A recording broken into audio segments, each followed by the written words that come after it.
तेरे जहाँ सुरभि मनमानी। बच्चा कहता है, अब कहानी कहोगी कोई हाँ हाँ ना करे तो सुनाने में मन लगेगा नहीं, तो बच्चा होशियार है।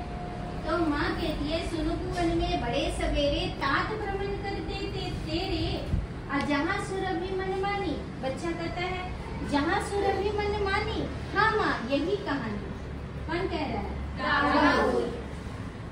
ये बहुत लंबी काव्य रचना है और इसमें पूरी शिक्षा है कि उनके तात मतलब पिता जब टहल रहे थे, वहाँ एक शिकारी आया, शिकारी ने बाण चलाया और एक हंस घायल होकर सिद्धार्थ के चरणों पर गिर गया। वहीं गिरा तो इन्होंने उठा लिया, तो शिकारी दौड़ कर आया, कहा मेरे बाण से घायल हुआ है ये पक्षी, ये मेरा है। तो सिद्धार्थ ने क्या कहा? भगवान बुद्ध ने कहा कि ये मेरे शरण में आया है इसलिए मेरा है, तुम्हारा नहीं हो सकता, और मेरा धर्म है, मैं क्षत्रिय हूँ सबों की रक्षा करना, तो जो घायल है इसकी मैं रक्षा करूंगा, उसे नहीं दिया। ये कथा के द्वारा माँ संदेश देती है पुत्र को कि कैसे जीवों की रक्षा करनी चाहिए। तो इस तरह की कहानी होती थी। तो यशोधरा इनकी रचना है, जय भारत है, भारत से संबंधित बातें हैं, और भारत भारती रचना है, इत्यादि बातें हैं। तो इनका जन्म हुआ था 1886 में चीरगांव, झांसी में, उत्तर प्रदेश। राज्य कौन सा है? उत्तर प्रदेश। जिला कौन सा है? और गांव कौन सा है? चीरगांव। झांसी की ही ना हुई थी, कौन? झांसी की रानी कौन थी? रानी लक्ष्मीबाई। खूब लड़ी, बतानी वो तो झांसी वाली रानी थी, याद है ना? Yes ma'am. तो कहते हैं यही इनका जन्म हुआ, और इसमें राष्ट्रभक्त, राष्ट्र की भक्ति भाव, देशभक्त, ये कैसे नहीं होंगे? और राष्ट्रभक्त हुए, यहाँ तक राष्ट्र कवि हो गए। देश के संबंध में, देश की उन्नति के संबंध में इन्होंने लिखा, भारतीयों को जगाया। और देश उस समय हमारा क्या था? गुलाम था, है ना?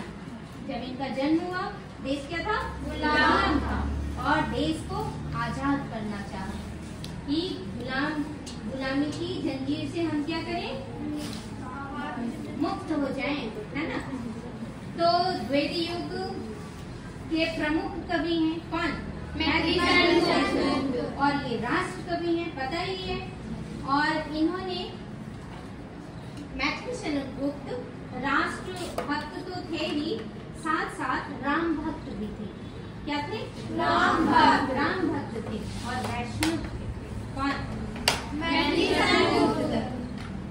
तो इस तरह से इनकी चर्चाएं हैं। और फिर इन्होंने एक काव्य संकलन लिखा जिसका नाम क्या दिया? झंकार। क्या नाम दिया?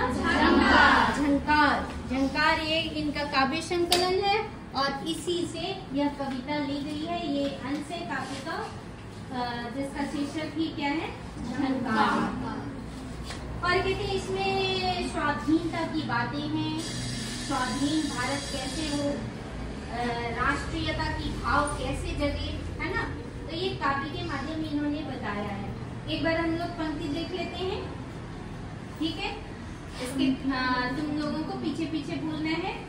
इस शरीर की शकल शिराएं हो तेरी तंत्री के तार। इस शरीर की शकल शिराएं हो तेरी तंत्री के तार। इस शरीर की शकल शिराएं हो तेरी तंत्री के तार। इस शरीर की शकल शिराएं हो तेरी तंत्री के तार। आघातों की क्या चिंता है, उठने दे ऊंची झंकार। आघातों की क्या चिंता है, उठने दे ऊंची झंकार। इधर से तो आवाज ही नहीं आती। नाचे नियति प्रकृति सुर साधे। नाचे नियति प्रकृति सुर साधे। सब सुर हो सजीव साकार। सब सुर हो सजीव साकार। देश देश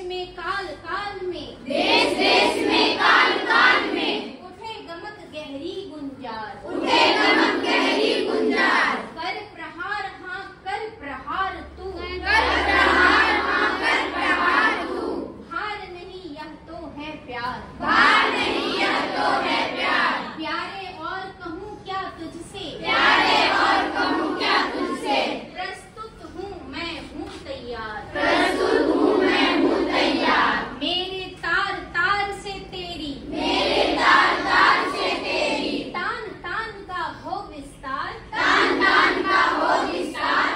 अपनी अंगुली के धक्के से, अपने अंगुली के धक्के से, खोल अखिल श्रुतियों के द्वार, खोल अखिल श्रुतियों के द्वार। ताल ताल पर भाल झुकाकर, ताल ताल पर भाल झुकाकर, मोहित हो सब बारंबार, मोहित हो सब बारंबार। लय बंध जाए और क्रम क्रम से, लय बन जाए और क्रम से, सम में समा जाए संसार, सब में समा जाए संसार, सम में समा जाए संसार, सब में समा जाए संसार। अब इसके अर्थ को हम लोग कल देखेंगे। ठीक है, धन्यवाद। कविता को याद करने की कोशिश करें।